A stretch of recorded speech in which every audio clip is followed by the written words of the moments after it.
ವಿಡಿಯೋಗಳು ವೈರಲ್ ಅದು ಅಂದ್ರೆ ಅವ್ರಿಗೆ ಬೆನ್ನೋವಿದ್ರು ಶೂಟ್ ಮಾಡೋಂಥದ್ದು. ಎಷ್ಟೋ ಜನ ಬೆನ್ನೋವು ಅನ್ನೋದೇ ನಾಟಕ ಅನ್ನೋ ಒಂದು ಮಾತನ್ನು ಆಡಿದ್ರು. ಸೊ ಬೆನ್ನೋವು ಅನ್ನೋದೇ ನಾಟಕ ರೀ, ಅವ್ರ ಕ್ಯಾಮ್ರಾ ಬಂದಾಗ ಮಾತ್ರ ಆ ಥರ ಇದು ಮಾಡ್ತಾರೆ, ಏನು ಇಲ್ಲ ಅವ್ರಿಗೆ ನೋವೇ ಇಲ್ಲ ಅಂತ ಕೆಲವೊಂದಿಷ್ಟು. ಬಟ್ ಅಲ್ಲಿ ಶೂಟಿಂಗ್ ಅಲ್ಲಿ ಇದ್ದಂಥವ್ರು ಡ್ಯಾನ್ಸ್ ಮಾಸ್ಟರ್ಗಳಾಗ್ಬೋದು, ಫೈಟ್ ಮಾಸ್ಟರ್ಗಳಾಗ್ಬೋದು, ಅವ್ರ ಜೊತೆ ಇದ್ದಂಥ ನೋವನ್ನ ಹಂಚ್ಕೊಂಡ್ರು. ಇವನು ಹುಲಿ ಕಾರ್ತಿಕ್ ನಟ ಕಾಮಿಡಿಯನ್ ಅವರು ಸಹ ಹೇಳ್ಕೊಂಡ್ರು ಅಲ್ಲೆಲ್ಲ ಏನು ಯಾವ್ಯಾವ ರೀತಿ ಇದೆ ಅಂತ. ಸೊ ಇದನ್ನೆಲ್ಲ ನೋಡಿದಾಗ ನಿಮ್ಗೆ ಏನು ಅನಿಸ್ತಾ ಇತ್ತು ಮುಂಚೆ ಕೇಳಿದಂಥ ಸುದ್ದಿಗೂ ಈಗ ಬಂದಂಥ ವಿಚಾರಕ್ಕೂ? ಈಗ ನಿಮಗೆ ಶೂಟಿಂಗ್ ಸ್ಪಾಟಲ್ಲಿ ಏನು ನಡೆಯುತ್ತೆ ಗೊತ್ತಿರೋದಿಲ್ಲ ಸರ್. ಇವಾಗ ಆ ವ್ಯಕ್ತಿ ಕೋಪದಲ್ಲಿದ್ದಾಗಲೂ ನೋಡಿದ್ದೀವಿ, ಬೇಜಾರಲ್ಲಿದ್ದಾಗಲೂ ನೋಡಿದ್ದೀವಿ, ಖುಷಿಯಾಗಿದ್ದಾಗಲೂ ನೋಡಿದ್ದೀವಿ, ಕಷ್ಟದಲ್ಲಿದ್ದಾಗಲೂ ನೋಡಿದ್ದೀವಿ. ಯಾವುದ್ರಲ್ಲಿ ನಾಟಕ ಮಾಡಿಲ್ಲ. ಇನ್ನು ನೋವಿದೆ ಅಂದ್ಬಿಟ್ಟು ನಾಟಕ ಮಾಡೋಷ್ಟು ಹುಲಿ ಕಾರ್ತಿಕ್ ಸರ್ ಹೇಳಿದ್ರಲ್ಲ, ಅವ್ರೇನೋ ಆಪ್ರೇಷನ್ ಮಾಡಿಸ್ಕೊಂಡು ಬೈ ಚಾನ್ಸ್ ಫೇಲ್ ಆದರೆ ಒಂದು ಕಾಲು ವರ್ಕ್ ಆಗಲ್ಲ. ಇವಾಗ ಅವರು ಅದಕ್ಕೆ ಆ ರಿಸ್ಕಿಗೆ ಕೈ ಹಾಕಿದ್ರೆ ಎಷ್ಟು ಜನಗಳಿಗೆ ಊಟ ಸಿಗದೇ ಇರುತ್ತೆ. ಎಸ್ ಅಲ್ವಾ? ಎಷ್ಟು ಜನಗಳು ಇವತ್ತು ಥಿಯೇಟ್ರವ್ರು ಇರ್ಬೋದು. ಆ ಮಾತು ಕೇಳೋದು ತುಂಬ ಬೇಜಾರಾಯಿತು. ಆಕ್ಚುಲಿ ಅವರು ನನ್ನ ಕಾಲು ವರ್ಕ್ ಆಗಲಿಲ್ಲ ಅಂದ್ರೆ ನನಗೆ ಪ್ರಾಬ್ಲಮ್ ಆಗುತ್ತೆ ಅನ್ನೋದು ಯೋಚನೆ ಮಾಡಲಿಲ್ಲ. ಬಟ್ ನಾನು ಒಬ್ಬ ಸಿನಿಮಾ ಮಾಡಲಿಲ್ಲ ಅಂದ್ರೆ ಎಷ್ಟು ಪ್ರೊಡ್ಯೂಸರ್ಗಳಿಗೆ ಲಾಸ್ ಆಗುತ್ತೆ. ನಂಬಿ ಎಷ್ಟೋ ಜನ ಕಲಾವಿದರು, ಎಷ್ಟೋ ಜನ ಇದ್ದಾರೆ, ಎಷ್ಟೋ ಸಿನಿಮಾಗಳಿಗೆ ಅಡ್ವಾನ್ಸ್ ಕೊಟ್ಟಿದ್ದಾರೆ ಸರ್. ಕೊಟ್ಟಿರೋ ಅಡ್ವಾನ್ಸ್ ವಾಪಸ್ ಕೊಡೋದು ದೊಡ್ಡತನ ಅಲ್ಲ ಸರ್. ಆ ನಂಬಿಕೆ ಇಟ್ಟು ಅವತ್ತು ಕೊಟ್ಟಿರ್ತಾರಲ್ಲ, ಅವ್ರನ್ನ ಉಳಿಸ್ಕೊಳ್ಳೋದು ದೊಡ್ಡತನ.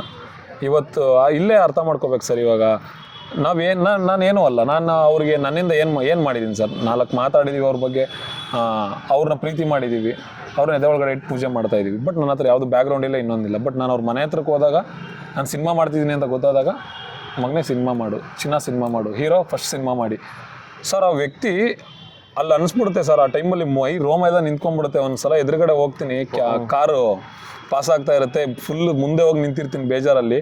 ಈಗ ಮುಂದೆ ಹೋಗಿ ಮತ್ತೆ ಹಿಂದೆ ಬರುತ್ತೆ, ಗ್ಲಾಸ್ ಇಳಿಸ್ತಾರೆ ಬಾಯಲ್ಲಿ. ಯಾಕೆ ಸರ್ ಇಲ್ಲಿ ನಿಂತಿದ್ದೀರಾ? ಯಾಕೆ ಸರ್ ಅಂತಾರೆ. ಯಾಕೆ ಸರ್ ಇಲ್ಲಿ ನಿಂತಿದ್ದೀರಾ? ಇಲ್ಲ ಬಸ್ ಸುಮ್ಮನೆ ನಿಂತಿದ್ದೆ. ಹೌದಾ, ಏನಾಯ್ತು ಸರ್? ಸಿನಿಮಾ ಕೆಲಸ ಫಸ್ಟ್ ಸಿನಿಮಾ ಮಾಡಿ ಸರ್, ಇದೆಲ್ಲ ಓಡಾಡೋದು ಬಿಟ್ಬಿಡಿ ಸರ್ ಅಂತ ಹೇಳ್ತಾರೆ ಸರ್. ಆ ವ್ಯಕ್ತಿ ಗುಣಕ್ಕೆ ಸರ್ ನಿಜವಾಗ್ಲೂ ನನ್ನ ಲೈಫಲ್ಲಿ ಏನಾದರೂ ಯಾರಾದರೂ ಒಬ್ರು ನಡೆದಾಡೋ ದೇವ್ರನ್ನ ನೋಡಿದ್ದೀನಿ ಅಂದರೆ ಸರ್, ಎಲ್ಲರೂ ಹೇಳ್ತಾರೆ ಹಂಗೆ ಹಿಂಗೆ, ಅವ್ರು ನೋಡಿದ್ವಿ ಇವ್ರು ನೋಡಿದ್ವಿ, ದೇವ್ರ ಪ್ರತ್ಯೇಕ.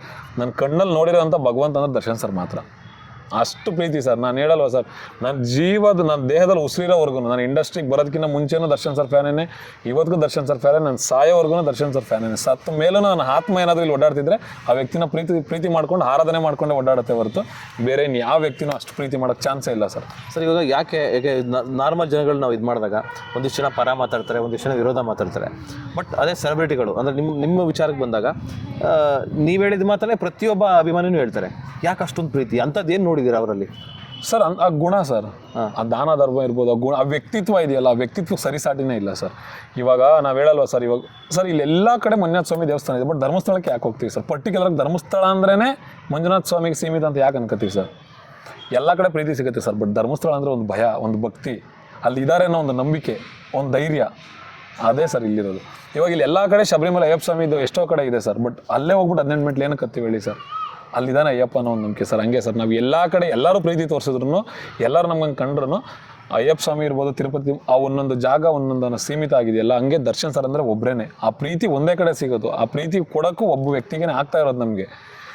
ಆಗ್ತಾ ಇಲ್ಲ ಸರ್. ಇವಾಗ ನಾವು ಸರ್ ಕೆಲವರು ಅಮ್ಮ ತಿರೋದ್ಮೇಲೆ ಅಮ್ಮನ ಜಾಗದಲ್ಲಿ ಇನ್ನೊಬ್ಬರನ್ನ ನೋಡ್ತಾರೆ ಸರ್. ಈ ಒಂದು ಮದುವೆ ಆಗಿರುತ್ತೆ, ಹೆಂಡತಿ ಬಿಟ್ಟು ಹೋಗ್ತಾಳೆ, ಇನ್ನೊಂದು ಮದುವೆ ಆಗ್ಬಿಟ್ಟು ಹೆಂಡತಿ ಜಾಗದಲ್ಲಿ ನೋಡ್ತಾರೆ, ಗಂಡನ ಜಾಗದಲ್ಲಿ ನೋಡ್ತಾರೆ ಸರ್. ಬಟ್ ಈ ವ್ಯಕ್ತಿ ಜಾಗದಲ್ಲಿ ಇನ್ನೊಬ್ಬರನ್ನ ಊಹೆ ಮಾಡೋಕ್ಕೂ ಆಗ್ತಾ ಇಲ್ಲ ಸರ್ ನಮಗೆ. ಜಸ್ಟ್ ಆ ಮೈಂಡಿಗೆ ಇಮ್ಯಾಜಿನ್ ಸಮೇತ ಬರ್ತಾ ಇಲ್ಲ. ಅಷ್ಟು ಪ್ರೀತಿ ಆ ವ್ಯಕ್ತಿ ಮೇಲೆ ಸರ್. ನಾಳೆ ಬೆಳಗ್ಗೆ ನಾನು ಲವ್ ಮಾಡ್ತಿರೋ ಹುಡುಗಿ ಅಥವಾ ನನ್ನ ಜೊತೆ ಇರೋ ಫ್ರೆಂಡ್ಸ್ಗಳು ಎಲ್ಲರೂ ಬಿಟ್ಟು ಹೋಗ್ತಾರೆ ಅಂದ್ರೂ ಆ ವ್ಯಕ್ತಿ ಪ್ರೀತಿ ಸಿಕ್ಕಿದ್ರೆ ಸಾಕು ಅನ್ನೋಷ್ಟು ಬಲವಾದ ನಂಬಿಕೆ ಸರ್. ಎಲ್ಲೋ ಒಂದು ಕಡೆ ಆ ವ್ಯಕ್ತಿ ಹೆಗ್ಲ ಮೇಲೆ ಕೈ ಇಟ್ಟರೆ ಸಾಕು, ನಮ್ಮ ಜೀವನ ಚೆನ್ನಾಗಾಗುತ್ತೆ. ನೀವು ಸಿಂಪಲ್ ಆಗಿ ಹೇಳ್ಬೇಕು ಅಂತಂದ್ರೆ, ಬೇಕಾದ್ರೆ ನೀವು ಲವ್ ಮಾಡ್ತೀರಾ, ಹುಡುಗಿ ಬಿಡ್ತೀರಾ, ಡಿವೋರ್ಸ್? ಲವ್ ಮಾಡ್ತಿಲ್ಲ, ಬಟ್ ನಾನು ಹೇಳ್ತಿರೋದು, ಒಂದು ಹುಡುಗಿನ ನಾನು ಲವ್ ಮಾಡ್ತಿದ್ರೆ ಆ ಹುಡುಗಿ ಬಿಟ್ಟೋದಾಗ್ಲೂ ಅಷ್ಟು ಬೇಜಾರಾಗಲ್ಲ. ಬಟ್ ಅವ್ರು ಬೇಕು ನಮ್ಗೆ. ಅವ್ರು ಸರ್ ಇವಾಗ ತಂದೆ ತಾಯಿ ದರ್ಶನ್ ಸರ್, ಆ ಕಡೆ ಅಪ್ಪ ಈ ಕಡೆ ಅಮ್ಮ, ಮಧ್ಯದಲ್ಲಿ ದರ್ಶನ್ ಸರ್ ಕೂತ್ಕೊಂಡ್ಬಿಟ್ಟವ್ರೆ ಸರ್. ಅದು ಅಳಿಸಲಾಗದೆ ಸರ್. ಇವಾಗ ಸುಮ್ಮನೆ ಅನ್ಕೊಳ್ಳಿ ಸರ್, ಇವಾಗ ನಾರ್ಮಲ್ ಆಗಿ ಎಷ್ಟೋ ಜನಗಳಿಗೆ ತಂದೆ ತಾಯಿ ಕಳ್ಕೊಂಡಿದ್ದಾರೆ, ಸತ್ತೋಗಿದ್ದಾರೆ, ಇನ್ನೊಂದು ಮತ್ತೊಂದು. ಅವ್ರ ತಂದೆ ತಾಯಿ ಸತ್ತೋದ್ಮೇಲೆ ಅವ್ರ ಬರ್ತಡೇನ ನೆನೆಸ್ಕೋತಾರ ಸರ್? ನೆನೆಸ್ಕೋತಾರೆ ಇಲ್ಲ ಅಲ್ವಾ ಸರ್? ನಾನು ಸುಮ್ಮನೆ ಇವಾಗ ದರ್ಶನ್ ಸರ್ ಎಕ್ಸಾಂಪಲ್ ಕೊಡಲ್ಲ ಸರ್, ಅಪ್ಪು ಸರ್ದೇ ತಗೊಳ್ಳಿ ಸರ್. ಆ ಪರಮಾತ್ಮನ ಅವ್ರ ಫ್ಯಾನ್ಸ್ಗಳು ಎಷ್ಟು ಪೂಜೆ ಮಾಡ್ತಾರೆ ಅಂದರೆ, ಅವ್ರ ಅಪ್ಪ ಅಮ್ಮನ ಬರ್ಡೇ ಗೊತ್ತಿರಲ್ಲ, ಅವ್ರ ಹೆಂಡತಿ ಬರ್ತಡೇ ಗೊತ್ತಿರಲ್ಲ. ಅಪ್ಪು ಸರ್ ಬರ್ಡೇ ಬರ್ತದೆ ಒಂದು 100 days ಬಿಫೋರೇನೆ ಅಡ್ವಾನ್ಸ್ ಆಗಿ ವಿಶ್ ಮಾಡ್ತಾರೆ. ಇವತ್ತು ಆ ವ್ಯಕ್ತಿ ಇಲ್ಲ ಅಂದ್ರೂ ಆ ವ್ಯಕ್ತಿನ ಅಷ್ಟು ಆರಾಧನೆ ಮಾಡ್ತಾರೆ. ಕಲಾವಿದರಿಗೆ ಇರೋಂಥ ಫ್ಯಾನ್ಸ್ಗಳು ಹಂಗೆ ಸರ್. ಅದೇ ರಾಜಕೀಯದಲ್ಲಿ ಹಂಗಲ್ಲ ಸರ್. ಈ ವ್ಯಕ್ತಿ ಈ ಕಡೆ ಈ ಸಲ ಟಿಕೆಟ್ ಸಿಕ್ಕಿಲ್ವಾ ಆ ಕಡೆ ಹೋಗ್ತಾರೆ, ಬಟ್ ಇಲ್ಲಿ ಹಂಗಲ್ಲ ಸರ್. ಇಲ್ಲಿ ಪ್ರೀತಿ ಸಿಗುತ್ತೋ ಬಿಡುತ್ತೋ, ಮನೆ ಹತ್ರಕ್ಕೆ ಹೋದಾಗ ಸಿಗ್ತಾರೋ ಬಿಡ್ತಾರೋ, ಆ ವ್ಯಕ್ತಿನ ಪೂಜೆ ಮಾಡ್ತಾ ಇದೀವಿ, ಮಾಡ್ಬೇಕಷ್ಟೇ. ಅಭಿಮಾನ ಅನ್ನೋದು ಬದಲಾಗಂಥದ್ದಲ್ಲ ಸರ್, ಬದಲಾಗದೇ ಇರೋದೇ ಅಭಿಮಾನ. ಈಗ ಡಿ ಬಾಸ್ಗೆ ಸಿನಿಮಾದಲ್ಲಿ ಶತ್ರುಗಳು ಜಾಸ್ತಿನಾ ಅಥವಾ ರಾಜಕೀಯದಲ್ಲಿ ಶತ್ರುಗಳು ಜಾಸ್ತಿ ಇದನ್ನ? ಸರ್ ಆ ವ್ಯಕ್ತಿ ಇವಾಗ ನೋಡಿ ಸರ್, ನಾವು ನಾರ್ಮಲ್ ಆಗಿ ಒಂದು ಕರ್ನಾಟಕದಲ್ಲಿ 1,00,000 ದೇವಸ್ಥಾನ ಇದೆ ಅಂದ್ಕೊಳ್ಳೋಣ. 1,00,000ದಲ್ಲಿ ಒಂದು ಕೋಟಿ ಜನಕ್ಕೆ 10,000 ಜನಕ್ಕೆ ಒಂದೊಂದು ದೇವಸ್ಥಾನ ಅಂತ ಅಂದ್ಕೊಳ್ಳಿ.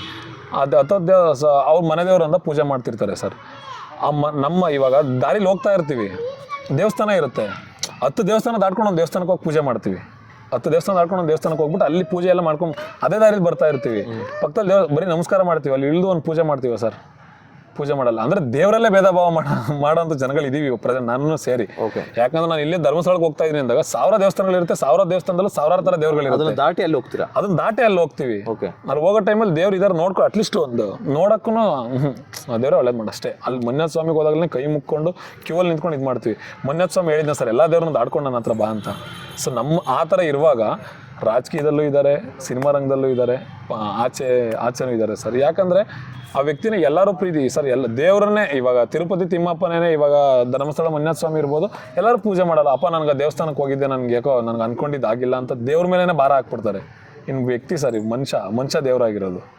ಈ ವ್ಯಕ್ತಿನ ಎಲ್ಲರೂ ಪೂಜೆ ಮಾಡೋದು, ದೇವ್ರನ್ನೇ ದೂಷಿಸ್ತಾರೆ ಅಂದಮೇಲೆ ಮನುಷ್ಯನಿಗೆ ಕಾಮನ್ ಅದು. ಬಟ್ ಸ್ವಲ್ಪ ಇಲ್ಲಿ ಪ್ರೀತಿಸೋರು ಎಷ್ಟು ಅಂದರೆ ಬೇರೆಯವ್ರಿಗೆಲ್ಲ ಏನಕ್ಕಾಗಲ್ಲ ಅಂದರೆ ಸರ್, ಕೆಲವೊಬ್ಬರನ್ನ ಕೆಲವೊಂದು ಟೈಮಲ್ಲಿ ಎಲ್ಲರೂ ಬಿಟ್ಕೊಟ್ಬಿಡ್ತಾರೆ. ಬಟ್ ನಾವು ಏನೇ ಆದರೂ ಬಿಟ್ಕೊಡಲ್ಲ. ಅದಕ್ಕೆ ನಮ್ಮನ್ನು ಕಂಡ್ರೆ ಯಾರಿಗೂ ಆಗಲ್ಲ. ಇದೇ ಪ್ರಾಬ್ಲಮ್ಮು, ನಾವು ಬಿಟ್ಕೊಡಲ್ಲ. ಅಟ್ಲೀಸ್ಟ್ ನಮ್ಮನ್ನು ಬಿಟ್ಕೊಡದಿರೋ ಥರ ಕಲ್ತ್ಕೊಳ್ಳಿ ಅಂದ್ರೆ ಅದನ್ನು ಮಾಡಲ್ಲ. ಬಟ್ ಎಲ್ಲೋ ಒಂದು ಕಡೆ ಅಭಿಮಾನಿಗಳು ಎಲ್ಲೋ ಉದ್ವೇಗಕ್ಕೊಳಗಾಗಿ ಅತಿರೇಕಕ್ಕೆ ಹೋಗ್ತಾರ, ಆ ಥರ ಕೆಲವರು ಸ್ಟಾಕ್ಸ್ ಬರುತ್ತೆ ಸರ್. ಡೈಬಾಸ್ ಅಭಿಮಾನಿಗಳ ತಕ್ಷಣ ಅವರು ಅತಿರೇಕಪ್ಪ ಸರ್. ಅತಿರೇಕ ಅಂದರೆ ಇವಾಗ ಏನಾಗುತ್ತೆ, ಇವಾಗ ಎಕ್ಸಾಂಪಲ್ ಸರ್, ನಮ್ಮ ಮನೆಯಲ್ಲಿ ನಮ್ಮ ಅಣ್ಣ ಏನು ಮಾಡ್ತಾರೆ, ನಮ್ಮ ಅಣ್ಣನೋ ಅಥವಾ ನಮ್ಮ ತಂದೆನೋ ಯಾರೋ ಒಬ್ರ ಹತ್ರ ಜಗಳಾಡ್ತಿರ್ತಾರೆ ಸರ್, ಇಲ್ಲ ಏನೋ ಒಂದು ಕ್ಲಾಶ್ ಆಗಿರುತ್ತೆ. ನಮ್ಮ ತಂದೆ ಬಗ್ಗೆ ನಮ್ಮ ಅಣ್ಣನ ಬಗ್ಗೆ ಕ್ಲಾಶ್ ಆದಾಗ ಅವ್ರು ಬಂದ್ಬಿಟ್ಟು ನಿಮ್ಮ ಅಪ್ಪ ಹಿಂಗೆ ಮಾಡಿದ್ರು ಅಂತ ಅಥವಾ ನಿಮ್ಮ ಅಣ್ಣ ಹಿಂಗೆ ಮಾಡಿದ್ರು ಅಂತ ಹೇಳೋದು ನಮ್ಗಳಿಗೇನು ಪ್ರಾಬ್ಲಮ್ ಇಲ್ಲ. ಹೌದು ಆಗಿರ್ಬೋದಾ, ಓಕೆ. ಅವ್ನು ಯಾರೋ ಬೋಳಿ ಮಗ, ನಿಮ್ಮ ಅಪ್ಪ ಅಂತೆ, ನಿಮ್ಮ ಅಣ್ಣ ಅಂತೆ, 3rd ಕ್ಲಾಸ್ ನನ್ನ ಮಗ ಅಂಥವನು ಇಂಥವ್ನಿಗೆ ಅಂದ ಅಂದರೆ ಸರ್, ನಾವು ಮನುಷ್ಯರೇ ಅಲ್ವಾ, ಬೈಯಕ್ಕೆ ಹೆಂಗೆ ಬಿಟ್ಕೊಡೋಕ್ಕಾಗುತ್ತೆ ಸರ್? ಬಿಟ್ಕೊಟ್ರೆ ನಾವು ಅವ್ರನ್ನ ಪ್ರೀತಿಸ್ದಂಗೆ ಆಗುತ್ತೆ. ಬಿಟ್ಕೊಡೋ ಸೀನೇ ಇಲ್ಲ ಸರ್. ಆ ಥರ ಬೈಯೋರು ಆ ಥರ ಆಗಿದ್ದ ಟೈಮಲ್ಲಿ, ಆ ಥರ ಕೆಲವರೆಲ್ಲ ನಾಟಕ ಮಾಡಿದ ಟೈಮಲ್ಲಿ ನಮಗೆ ಅದು ಸಹಿಸ್ಕೊಳಕ್ಕಾಗಲ್ಲ. ಅವಾಗ ನಮ್ಮ ರಿಯಾಕ್ಷನ್ ಆಗಿರುತ್ತೆ ಅಷ್ಟೇ. ಅಂದರೆ ಕ್ರಿಯೆಗೆ ತಕ್ಕ ಪ್ರತಿಕ್ರಿಯೆ, ಕ್ರಿಯೆಗೆ ತಕ್ಕ ಪ್ರತಿಕ್ರಿಯೆ ಆಗಿರುತ್ತೆ. ಏನಕ್ಕೆ ಇವಾಗ ಅದೇ ಇದು ದರ್ಶನ್ ಸರ್ ಫ್ಯಾನ್ಸಿಂದ ಇಷ್ಟೆಲ್ಲ ಆಯಿತು, ಇದೆಲ್ಲ ಆಯಿತು ಸರ್. ಇವಾಗ ಯಾರು ಮಾಡ್ತಾರೆ ಸರ್? ಇವಾಗ ಆಲ್ಮೋಸ್ಟ್ ಅತ್ತಿಬೆಲೆ ಅನ್ನೋ ಒಂದು ಥಿಯೇಟ್ರ್ ಹತ್ರ ಮಿನಿಮಮ್ ಅಂದ್ರೆ ಒಂದು 20 ಲಕ್ಷ ಖರ್ಚಾಗ್ತದೆ ಸಿನಿಮಾ ಜಸ್ಟ್ ರಿಲೀಸ್ಗೆ. ಅವ್ರಿಲ್ಲ ಅಂದ್ಬಿಟ್ಟು. ಇನ್ನು ಇವ್ರದ್ದು ಕುಮಾರಣ್ಣ ಅವ್ರ ಥಿಯೇಟ್ರ್ ಇದೆ, ಅಲ್ಲಿ ಸಿದ್ದೇಶ್ವರ ಥಿಯೇಟ್ರ್ ಇದೆ, ಅಲ್ಲಿ ತುಂಬ ಅದ್ಭುತವಾಗಿ ಕುಮಾರಣ್ಣ ಅವರು ಸ್ಟಾರ್ಟಿಂಗು ಬಾಸು ಇನ್ನು ಅವಾಗಿಂದನೇ ಎಷ್ಟೋ ವರ್ಷಗಳಿಂದ ನಡ್ಸ್ಕೊಂಡು ಬರ್ತಾ ಇದ್ದಾರಂತೆ. ಆಮೇಲೆ ಪ್ರಸನ್ನ ಥಿಯೇಟ್ರ್ ಹತ್ರ ಇರ್ಬೋದು, ಚಂದ್ರಾಯಪಟ್ಟಣದಲ್ಲಿ, ಹಾಸನಲ್ಲಿ, ಮೈಸೂರಲ್ಲಿ, ಮಂಡ್ಯ, ಮದ್ದೂರು ಎಲ್ಲ ಸರ್, ಆಲ್ ಓವರ್ ಕರ್ನಾಟಕದಲ್ಲಿ ಯಾವ್ಯಾವ ಮೂಲೆಯಲ್ಲಿ ಸಂಘಗಳಿದೆ, ಫ್ಯಾನ್ಸ್ಗಳಿದ್ದಾರೆ ಅಂದರೆ ಊಹೆನೂ ಮಾಡೋಕ್ಕಾಗ. ಈ ಸಲ ಎಲ್ಲ ಸೇರ್ಕೊಂಡಿದ್ದಾರೆ ಸರ್. ಈ ಆಕ್ಚುಲಿ ಕೆಲವೊಂದು ಟಾಕ್ಸ್ ಕೇಳ್ತಾ ಇದ್ದೇನೆ, ಈ ಸಂಘಗಳಿಗೆ ಏನಾದ್ರು ಡೆವಿಲ್ಸ್ ಟೀಮ್ ಅವರು ಪ್ರಮೋಷನ್ ₹10 ಇಲ್ಲ ಸರ್, ₹10 ಕೇಳಲ್ಲ ಸರ್. ಅವ್ರು ಕೊಟ್ಟರು ನಮಗೆ ಬೇಡ ಸರ್. ಆ ವ್ಯಕ್ತಿ ಮೇಲೆ ಅಭಿಮಾನ, ಆ ವ್ಯಕ್ತಿಗೋಸ್ಕರ ನಾವು ಡೆವಿಲ್ ಟೀಮ್ ಅನ್ನೋದಕ್ಕಿಂತ ಆ ವ್ಯಕ್ತಿ ಜೊತೆ ಯಾರಿರ್ತಾರೆ ಎಲ್ಲರನ್ನೂ ಪ್ರೀತಿಸ್ತೀವಿ. ಪ್ರಕಾಶ್ ಸರ್ ಈ ಟೈಮಲ್ಲಿ ಸಿನಿಮಾ ರಿಲೀಸ್ ಮಾಡೋಕ್ಕೆ ಧೈರ್ಯ ಮಾಡಿದಾರಲ್ಲ ಸರ್, ನಿಮಗೆ ಆ್ಯಡ್ಸ್ ಆಫ್. ಇಲ್ಲಿಂದನೇ ಭಯ ಪಡಬೇಡಿ, ನೀವು ಭಯ ಪಡಲ್ಲ ಅಂತ ಗೊತ್ತು, ನೀವು ಫ್ರೆಂಡ್ ಫ್ಯಾಮಿಲಿ ಮೆಂಬರ್ ಎಲ್ಲ ಸಮೇತ ಅದಕ್ಕೆ ಹೇಳಿದ್ದಾರೆ. ಭಯ ಅನ್ನೋದು ಸರ್, ಅಕ್ಕಪಕ್ಕ ಯಾರಾದ್ರೂ ನಿಮಗೆ ಭಯ ಅನ್ನೋ ಪದದಲ್ಲಿ ನಿಮ್ಗೆ ಹೇಳಕ್ಕೆ ಬಂದ್ರೂ ಆ ಭಯ ಅನ್ನೋ ಪದ ನಮ್ಮಿಂದ ತುಂಬ ದೂರ ಇದೆ. ಭಯ ಯಾವುದೇ ಕಾರಣಕ್ಕೂ ಸರ್ ಡೌಟೇ ಬೇಡ. 150 CR ಪ್ರತಿ ಸಲ 100 CR ಅಂತ ಮೆನ್ಷನ್ ಮಾಡಿ ಹೇಳ್ತೀವಿ. ಈ ಸಲ 150 CR ಕನ್ಫರ್ಮ್ ಸರ್. 150 ಕೋಟಿ ಕನ್ಫರ್ಮ್ ಕಲೆಕ್ಷನ್ ಕೊಡ್ತೀವಿ. ಆ್ಯಕ್ಚುಲಿ ಯಾವುದೇ ಒಂದು ಸಿನಿಮಾ ಪ್ರಮೋಷನ್ ಆಗಬೇಕು ಅಂದರೆ ಪ್ರೊಡ್ಯೂಸರು ಸಿನಿಮಾ ತೆಗಿವಾಗಲೂ ದುಡ್ಡು ಹಾಕಬೇಕು, ಸಿನಿಮಾ ಪ್ರಮೋಷನ್ ವಿಚಾರದಲ್ಲೂ ದುಡ್ಡು ಹಾಕಬೇಕು. ಬಟ್ ಈ ವಿಚಾರದಲ್ಲಿ ನೀವು ಹೇಳಿದ್ರಲ್ಲ, ₹1 ನಾವು ಟೀಮಿಂದ ಎಕ್ಸ್ಪೆಕ್ಟ್ ಮಾಡಿಲ್ಲ, ಎಕ್ಸ್ಪೆಕ್ಟೇಷನೇ ಇಲ್ಲ ಸರ್. ಸೊ ನಮ್ಗೇನಿಲ್ಲ ಸರ್, ಸಿನಿಮಾನ ಚೆನ್ನಾಗಿ ರಿಲೀಸ್ ಮಾಡಿ. ಸಿನಿಮಾಗೆ ಏನು ಇವಾಗ ಸಿನಿಮಾ ರಿಲೀಸ್ ಆದಮೇಲೆ ಎಲ್ಲ ಥಿಯೇಟ್ರ್ಗಳಿಗೆ ಸಿನಿಮಾ ಕೊಡಿ, ಎಲ್ಲ ಥಿಯೇಟ್ರ್ ಹತ್ರ ಏನು ಬೇಕು. ನಾರ್ಮಲ್ ಆಗಿ ನಿಮ್ಮ ಕಡೆಯಿಂದ ಕಟ್ಔಟ್ಸ್ ಆ ಥರದ್ದು ಏನು ಸಿನಿಮಾ ಕಡೆ ಸರ್, ಎಲ್ಲ ಕಡೆ ಕಟ್ಔಟ್ಸ್ ಕೇಳೋದೇ ಇಲ್ಲ ಸರ್. ಅವ್ರವ್ರು ಮಾಡಿಸ್ಕೊಳ್ಳೋ ಅಂಥವ್ರು ಇದ್ದಾರೆ. ಇವಾಗ ಅತ್ತಿಬೆಲೆ ಕಟ್ಔಟ್ ಕೇಳ್ತಾರೆ ಸರ್. ಇಲ್ಲ ಏನದು ಇವಾಗ ದೇವರು ಮತ್ತೆ ತೇರೆಲ್ಲ ಎಳೆದವ್ರಿಗೆ ಇನ್ನೊಂದು ಅದರಿಂದ ದಾರವಾರ ಆಗುತ್ತೆ ಸರ್. ನಮಗೆ ಆ ವ್ಯಕ್ತಿ ಕಟೌಟ್ನ ಆರಾಧಿಸ್ತೀವಿ. ಆ ವ್ಯಕ್ತಿ ಕಟೌಟ್ನ ನಾವು ₹10 ಕೂಡಿಸಿ ಹಾಕ್ಬಿಟ್ಟು ಮಾಡಿಸ್ಬೇಕು ಅಂದ್ರೆ ನಮಗೇನು ದೊಡ್ಡದೇ ಅಲ್ಲ. ಬಟ್ ಸಿನಿಮಾ ಟೀಮಿಂದ ಕೊಡ್ತೀವಿ ಅಂತ ಹೇಳಿದ್ದಾರೆ. ಅದೊಂದು ಬಿಟ್ಟರೆ ಇನ್ನು ಯಾವುದೋ ನಮಗೆ ಹೂವಿಗೆ ಇನ್ನೊಂದಕ್ಕೆ ಎಲ್ಲೂ ಯಾವ ಸಂಘದಲ್ಲೂ ಕೇಳಿಲ್ಲ, ಕೇಳೋದು ಇಲ್ಲ, ಇವತ್ತಿಗೂ ಕೇಳಿಲ್ಲ, ಇನ್ನು ಮುಂದಕ್ಕೂ ಕೇಳಲ್ಲ ಸರ್. ಇನ್ನು ಮುಂದಕ್ಕೆ ವಿನೀಶ್ ಅವ್ರಿರ್ಬೋದು ಅಥವಾ ಚಂದನ್ ಅವ್ರಿರ್ಬೋದು, ಚಂದನ್ ಬ್ರೋ ಇರ್ಬೋದು, ಅವ್ರು ಎಲ್ರಿಗೂ ಅದೇ ಪ್ರೀತಿ ಅದೇ ಅಭಿಮಾನದಲ್ಲಿ ಉಳಿಸ್ಕೊಂಡು ಹೋಗ್ತೀವಿ ಸರ್ ಅಷ್ಟೇ. ಓಕೆ, ಓವರ್ ಜನಗಳಿಗೆ ಏನು ಹೇಳಕ್ ಕೊಡ್ತೀರಾ? ಅಭಿಮಾನಿಗಳು ಬಿಡಿ, ಅಭಿಮಾನ ಸೆಲೆಬ್ರೇಟ್ ಮಾಡೇ ಮಾಡ್ತಾರೆ, ಅಭಿಮಾನಿಗಳು ಹೇಳೋಂಥದ್ದು ಏನೂ ಇಲ್ಲ. ನೀವೊಬ್ಬರು ಅಭಿಮಾನಿಯಾಗಿ ನಾರ್ಮಲ್ ಆಡಿಯನ್ಸ್, ಫ್ಯಾಮಿಲಿ ಆಡಿಯನ್ಸ್ ಬಂದು ಥಿಯೇಟ್ರಿಗೆ ಸಿನಿಮಾ ನೋಡಬೇಕು ಅಂತಂದ್ರೆ ನೀವು ಏನಾಗಿದೆ ಒಬ್ಬ ಅಭಿಮಾನಿಯಾಗಿ ಏನಂತ ಕೇಳ್ಕೊತೀರಾ? ಸರ್, ಎಲ್ಲ ಇವಾಗ ನಾವು ನಾರ್ಮಲ್ ಜನಗಳಿಗೆ ಈ ಮೂಲಕ ಕೇಳ್ಕೊಳ್ಳೋದೇನಂತಂದರೆ, ದಯವಿಟ್ಟು ಇದನ್ನು ನೀವು ಸಿನಿಮಾ ಪ್ರಮೋಷನ್ಗೆ ರಿಕ್ವೆಸ್ಟ್ ಮಾಡ್ತಾಯಿದ್ದಾರೆ ಅಂತ ಅನ್ಕೋಬೇಡಿ.